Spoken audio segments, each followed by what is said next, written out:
Você não é todo mundo. Quantas vezes você já ouviu essa resposta do seu pai, da sua mãe, ao tentar pedir por algo, usando a justificativa de que todos estavam fazendo? Nós sabemos desde criança que essa não é uma justificativa, não é um bom motivo, não é porque todos estão fazendo que eu estou justificado ou que eu devo fazer algo. No texto que nós lemos hoje, Levítico 18, 19 e 20, nós temos o Senhor, esse santo Deus, justo Deus, passando instruções ao seu povo sobre como eles deveriam se portar, estabelecendo um código de ética, um regimento interno para esse povo. Quando nós estamos diante de um Deus, de um santo Deus, é indispensável que nós tenhamos, então, algo que ele espera do seu povo. Se eu me chamo por esse Deus, se eu sou servo desse Deus, se ele é o meu Senhor, é claro que esse Deus, que é santo, terá alguma expectativa a meu respeito. E não é porque todos os outros estão fazendo, porque todos os outros povos estão fazendo e acham que aquilo é normal, que isso seja normal, que isso seja aceitável. Nesses textos que nós lemos hoje, nós temos o Senhor passando orientações para o seu povo, dizendo: não imitem os estilos de vida deles, obedeçam os meus estatutos, cumpram os meus decretos. Não é porque os egípcios faziam, não é porque os povos de Canaã fazem, que vocês também farão. Vocês precisam obedecer os meus decretos, obedecer os meus mandamentos, sigam as minhas orientações. Ou como no finalzinho do capítulo 20 nós temos, o Senhor dizendo: eu determinei o que é impuro para vocês. Sou eu quem diz a vocês o que é impuro, o que é errado, o que vocês não devem fazer. É isso que o Senhor está fazendo nesses capítulos, e essas orientações são importantes e continuam sendo válidas, importantes para as nossas vidas. Precisamos entender que servir a um Deus santo implica em aceitar a sua conduta, a sua orientação de vida como regra para as nossas vidas também. E aqui, nesses capítulos, essas regras, esse código de ética, ele se manifesta em pelo menos 3 áreas principais que eu quero destacar com você. O Senhor traz orientações claras sobre a questão da sexualidade. Não vivam a sexualidade desvairada, enlouquecida dos outros povos. Vocês não se comportem como o povo do Egito, onde vocês viviam, nem como o povo de Canaã, para onde eu estou levando. Não imitem o estilo de vida deles. Não vivam a sexualidade louca que eles viviam, que eles vivem. Vocês serão diferentes. E isso se manifesta de formas práticas. Vocês não terão relações sexuais com parentes próximos, com mãe, tia, sobrinha, filha, neta, cunhada. Isso não acontecerá entre vocês. Essas loucuras sexuais, isso não será mencionado entre vocês. Não tenham relações sexuais com a mulher do seu próximo. Vocês não vão adulterar. O adultério não é aceitável, isso contamina. Vocês não terão relações sexuais com outro homem como se fosse uma mulher. A homossexualidade também não é um comportamento aceitável. Vocês não terão relações sexuais com um animal. A zoofilia não é aceitável. Isso é impuro, não é aceitável aos olhos de Deus. E aí o Senhor diz uma coisa: os povos que expulsarei da presença de vocês se contaminaram com todas essas práticas. E uma vez que toda a terra foi contaminada, castigarei os seus habitantes. Os povos aos quais eu vou castigar e perderão a terra, eles fazem todas essas coisas e contaminaram a terra por causa desse comportamento, e inclusive estou castigando eles por causa disso. Então não façam vocês também essas coisas, para que eu também não os castigue.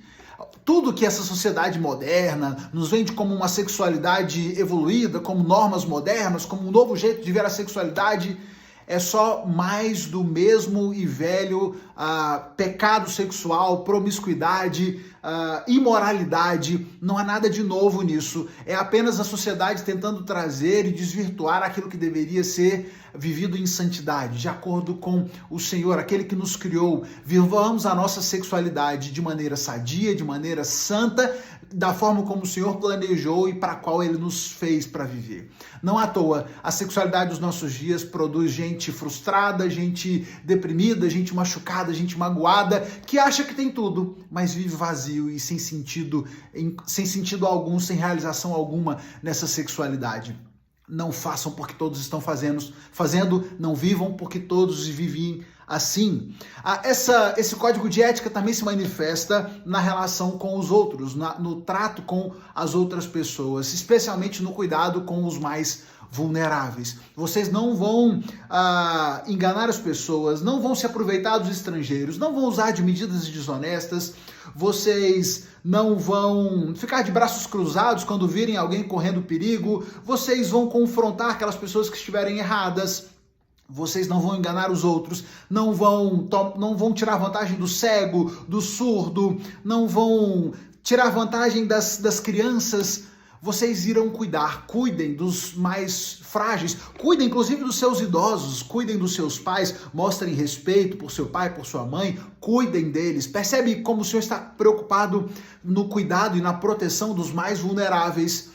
Nós, enquanto cristãos, enquanto filhos de Deus, devemos nos envolver e devemos sim entender que temos que cuidar dos mais vulneráveis. Isso faz parte das nossas atribuições. Enquanto estilo de vida, precisamos viver assim, não tomar e não tirar vantagem dos outros, especialmente daqueles que estão em situações mais vulneráveis. Também esse código de ética se manifesta na religiosidade do povo e no cuidado que eles deveriam ter para não se misturar com as práticas religiosas dos outros povos. Deveriam viver em adoração única, pura ao Senhor.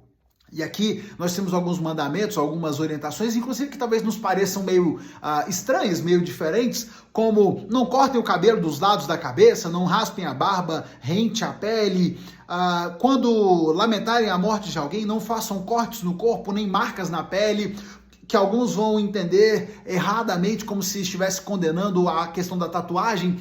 Perceba que esses mandamentos dizem respeito a práticas religiosas pagãs daquele tempo que estavam relacionadas a adorações e a divindades.